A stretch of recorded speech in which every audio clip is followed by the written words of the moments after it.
आप जानते हैं कि असम में 68 लोग अब तक मर चुके हैं। ये लाइन आपने कहीं देखी नहीं होगी, और अगर गलती से देखी होगी तो शायद स्क्रॉल कर दिया होगा। लेकिन आज इस लाइन पर मैं आपको रोकना चाहता हूं, क्योंकि ये लाइन झूठ नहीं है, पर अफसोस की सच भी नहीं है।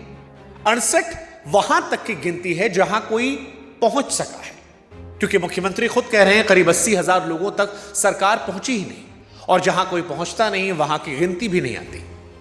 अब जो बच गए वो कहते हैं कि सिर्फ 15 मिनट था।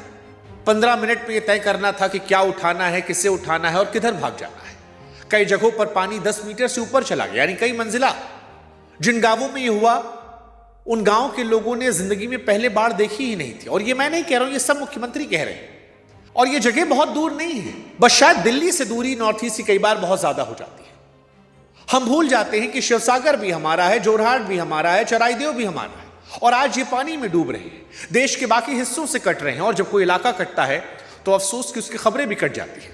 और इसीलिए आज मैं आपसे सवाल पूछ रहा हूं कि पिछले 15, 20, 25 दिनों में आपने कितनी बार असम का नाम सुना, कितनी बार इस पर प्राइम टाइम में डिबेट हुई, कितनी बार बहस हुई, जबकि 68 लोग मर चुके हैं सरकारी आंकड़े के मुताबिक।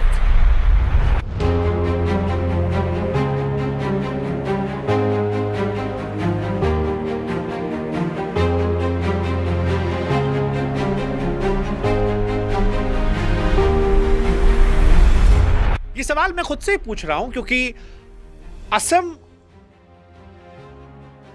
हमारी नजरों से भी ओझल रहा। लेकिन आज इस पर हम बात करेंगे।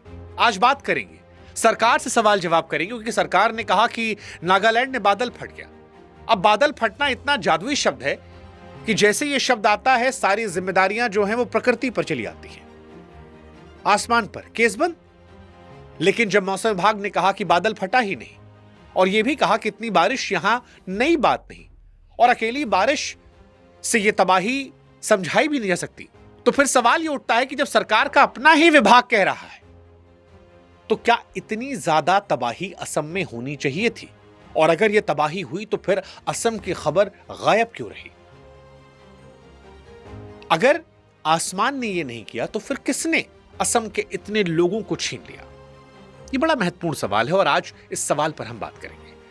नमस्कार, मैं हूं शुभांकर मिश्रा। आज से कई साल पहले असम बाढ़ कवर करने के लिए मैं असम गया था कोविड के दौर में।